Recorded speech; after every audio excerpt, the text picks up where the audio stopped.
Oh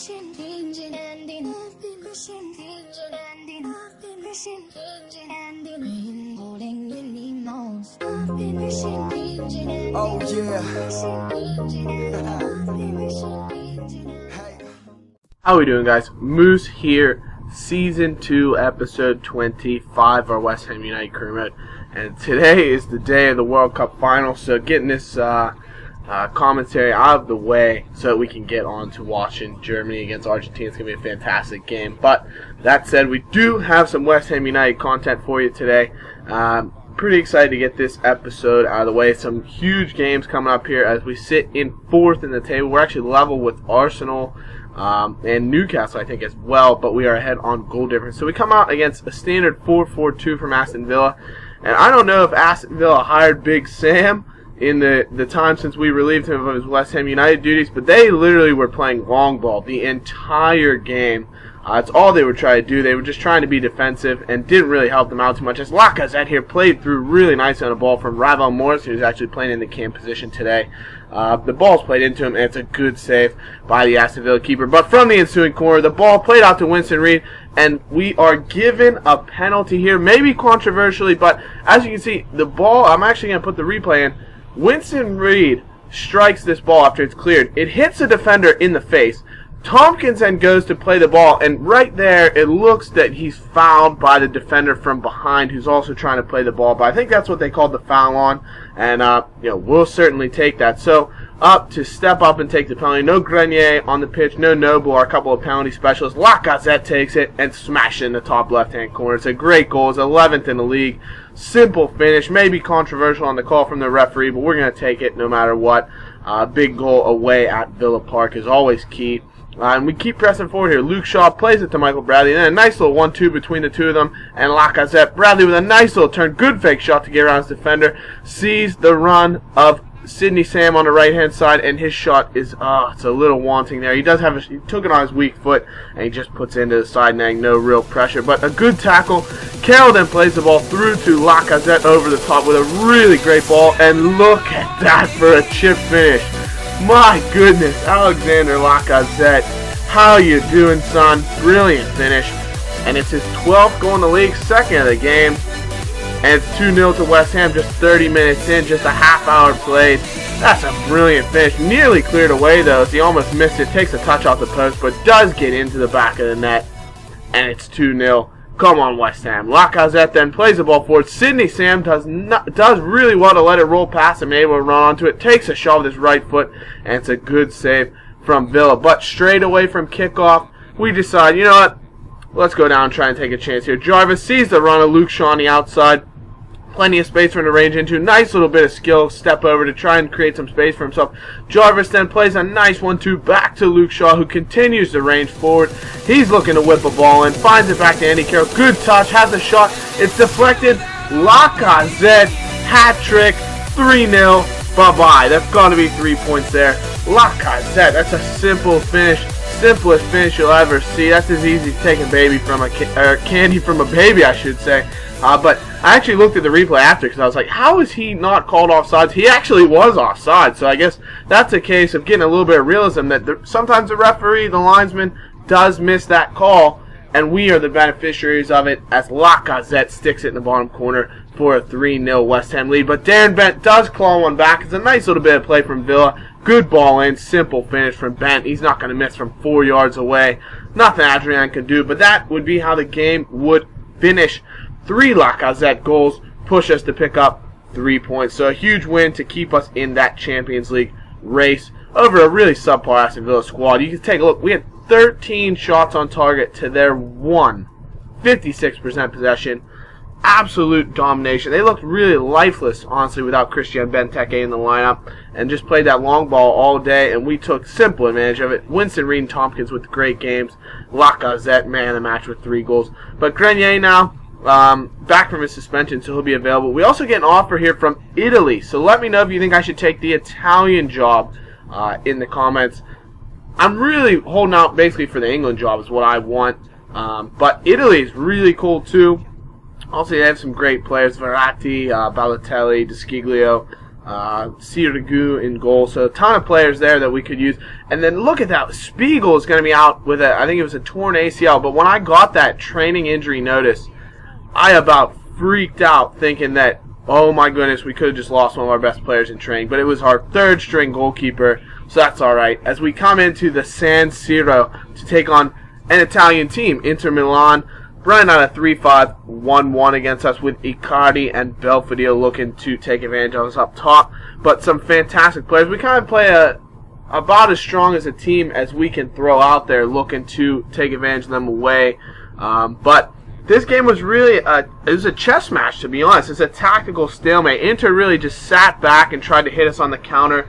We have a lot of possession in this game. They just kind of let us pass around. Look at the organization they have back there. 7, 8 guys back. Nice little bit of play to find Jarvis, but we're restricted to taking shots from outside. You know, they just wanted to hit us on the counter, make us pass around, force us to make some great plays. But Grenier here in the 31st minute plays the ball wide to Andy Carroll, gets some space for himself with a fake shot, has a hammer, and he hits the post. Andy Carroll, oh, he's got to be finishing that. It's a great shot. Left the keeper stranded, but just unable to score. So we are getting some chances here as Inter does sit back. Bradley sees a run. Andy Carroll, nice little flick onto Ravel Morrison. He comes in, fake shot as well, has a shot, and it's a good save from Handanovic, the keeper, to keep us out. But Inter trying to counter here in the second half. A good block from James Tompkins, really laying out for the defense. But take a look at this.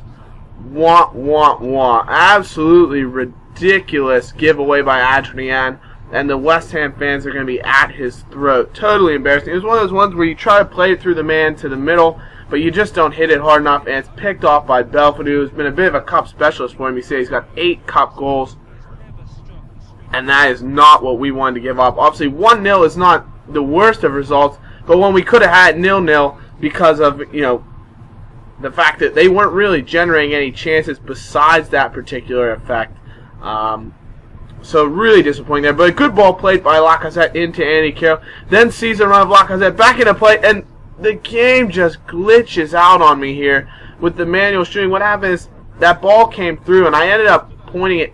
I was pointing the trigger, not the trigger, I should say, the analog stick towards the ball because I wanted to pick the ball up again.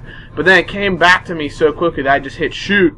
And because I was still pointing towards the ball, I ended up just smashing it halfway up the field as opposed to at the goal. So disappointing there. No one really had a great game. Tompkins are best in terms of rating-wise.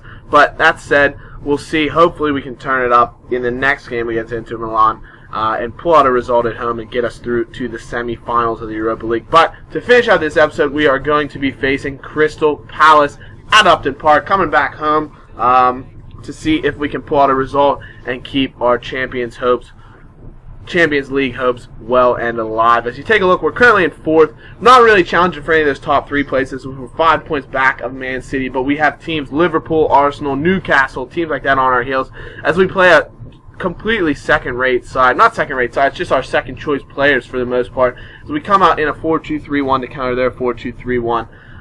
With Shamak, the former West Ham loanee, up front, who was really just absolutely subpar for us when he was here on loan back there. But look at the skills. Luke Shaw with a step over, and then Joshua Gatt with some absolutely lovely spin moves to get around defender. It comes to nothing, but the boys are well and truly up for this game. Absolutely fantastic. Gatt then lays into Sidney Sam, into Danny Ings. Nice little chip ball to Joshua Gatt on the left-hand side. First time plays it in. Danny Ings, simple as you like header. 9 goals for him, 13th minute, and we're 1-0 ahead already on an absolute beautiful piece of play. Some nice one-touch passing. Gatt with his first touch just smacks it into the box, and Danny Ings with the simple finish. So some fantastic play. Gatt then in the 24th minute plays it into, eventually finds a way to Danny Ings, but he's unable to do anything with it. But a nice tackle there. Sidney Sam comes forward, and that is a smash into the corner, and it's 2-0 to West Ham. Taking it to the bank. Sidney Sam with a beautiful little finish. Look at that tackle from, I think it was Dos Santos, gets in there, and that is a great finish from Sidney Sam from outside the area. I love hitting the Thunderbolts from outside, and it's a really nice goal. But we are countered really strongly by a nice free kick from Crystal Palace, and they come back with a chip of their own, rivaling Lacazette from the Aston Villa game. Williams with a beautiful little chip ball over the top of Adrian. It's a nice finish. But we played well in this game. It was a surprisingly even game. I thought Crystal Palace did really well. It's a ball, luckily, through to Noble here, but it's a good save. They played really well, and I will say, Jamal Lascelles here was absolutely stupendous. He makes a great block on that ball there. It's Crystal Palace trying to create something here to get the equalizer, but Jamal Lascelles really proving why we brought him in last year and why he's improving so stoutly. He won every single headed ball. I can't even begin to describe how strong he was in the air. He's fantastic. Well deserved the man of the match ring that you will see him get at the end of this episode. Just a spoiler alert. Jamal Lascelles with a fantastic game. But Crystal Palace unable to clear here. Danny Ings lays it off to Mohamed Diame. Gets a bit of space. Plays out to Stuart Downing. Good save from the keeper as we want that final goal to really put Crystal Palace away. Bit of a turnover here. Kevin Nolan finds away Danny Ings. And it's a good save by the keeper, but we stay with it here. Nolan fighting some defenders off, trying to create something. Plays a ball into Stuart Downing. Cleared away only as far as Danny Ings again. Tries to hit it from outside, and it's blocked. Crystal Palace just staying alive, defending for their lives right now. As we come in here, we're going to get the ensuing corner. Downing's going to play it in. Looking for the head of Lascelles. It's cleared away only as far as Diame, but no, a penalty's given. I want to say it was infringement, maybe an elbow to the head of Lascelles, but we will take the penalty. Marky Noble, best penalty taker in the Premier League in my opinion, smashing it in the top left-hand corner. Simple finish. Goalkeeper goes the right way, but too much power into the roof, and that's a beautiful goal. And that should be the 3 points for us, but we're not done. We're not going to rest on our laurels here. Kevin Nolan and Danny Ings, the captain Kevin Nolan, playing some nice little bit of play. Gets a bit lucky to take a touch here, but how about that for a finish from Stuart Downing? Absolutely smashes it. The keeper can't do anything about it. He gets a strong arm to it, deflects it right up into the crossbar, and it just bounces when it. Look at that, just a smash from Stuart Downing.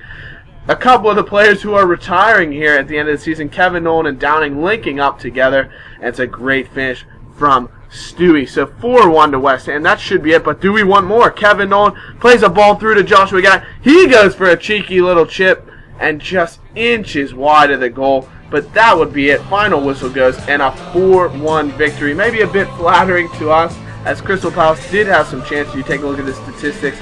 We had 13 shots, 8 on target. They had 12, 4 on target. Pretty even on possession, but definitely we took our chances well and deserved the win.